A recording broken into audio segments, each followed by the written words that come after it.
Sabe aquela onda de livros de história politicamente incorreta que virou um fenômeno nos últimos anos?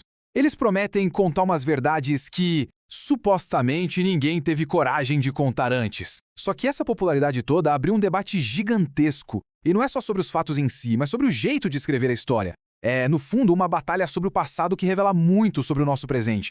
Para a gente ter uma ideia do que estamos falando, olha só essa frase. Ela é do Guia Politicamente Incorreto da História do Brasil, do Leandro Narlot.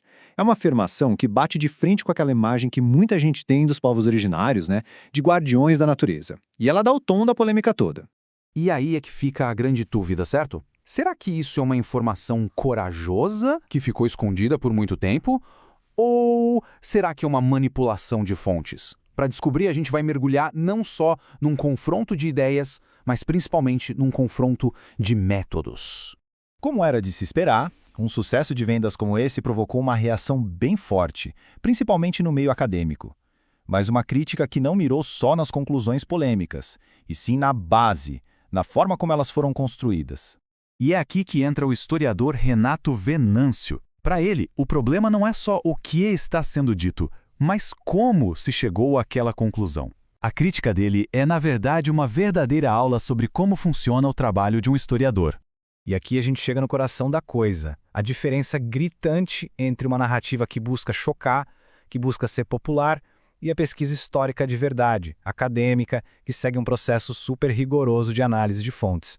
A tese central do Venâncio é demolidora. Ele basicamente argumenta que o livro não usa a história para a gente entender o passado, mas sim para justificar preconceitos que existem hoje, no presente. É uma acusação bem séria sobre a intenção por trás do trabalho. Para descrever essa técnica, o Venâncio usa um termo pseudo-história. A tática é a seguinte: você pega uma pesquisa séria, de um acadêmico respeitado, tira uma frase do contexto e usa ela para dar um ar de legitimidade para uma ideia que o autor original nunca defendeu. É uma jogada bem complicada. Para combater isso, o Venâncio aplica um método que parece trabalho de detetive, sabe? Ele pega a afirmação polêmica, vai direto na fonte que o Narlock citou, lê o que o autor original realmente escreveu, no contexto original, e aí ele mostra onde a informação foi distorcida. É a ciência da história em ação, na prática.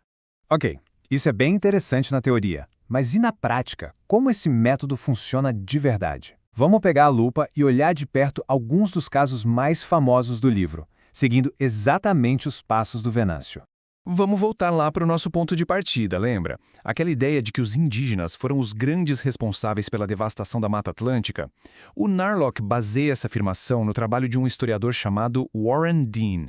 E aqui a distorção fica escancarada. O Venâncio foi lá, na fonte, e descobriu que a história é bem outra.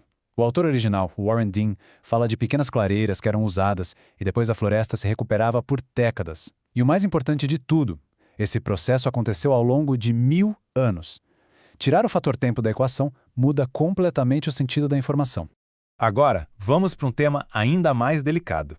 O Narlock defende que o que aconteceu com os povos indígenas foi mais uma grande miscigenação do que um genocídio.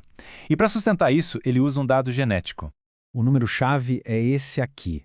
33% dos brasileiros que se declaram brancos têm DNA mitocondrial de origem indígena.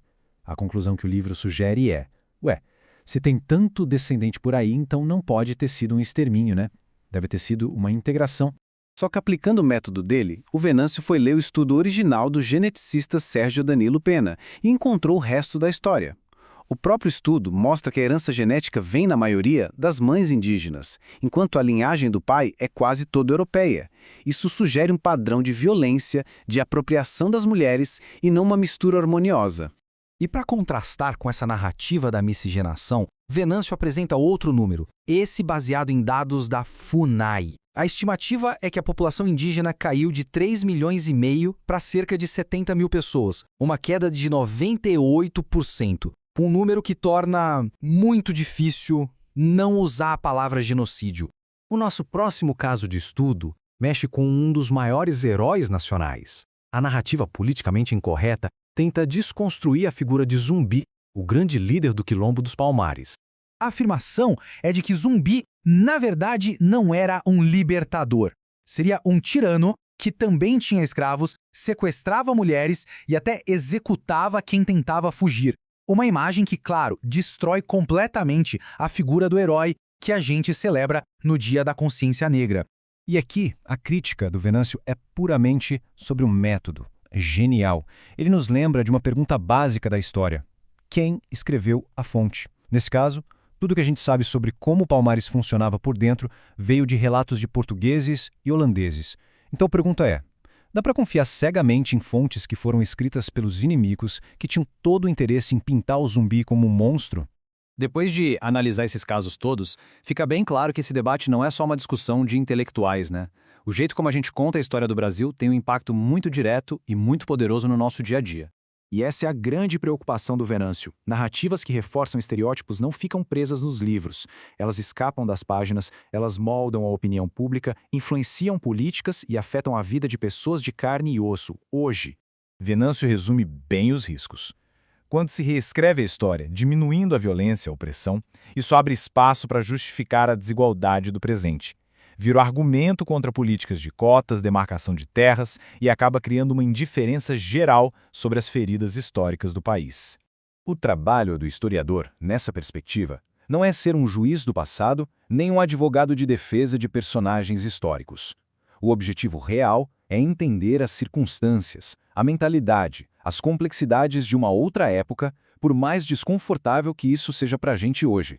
No fim das contas, a lição mais importante dessa análise toda não é nem decidir quem está certo ou errado.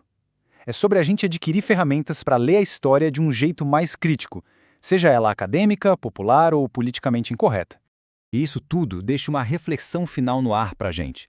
Diante de qualquer narrativa sobre o passado, talvez a primeira pergunta que a gente deva se fazer seja: de onde veio essa informação?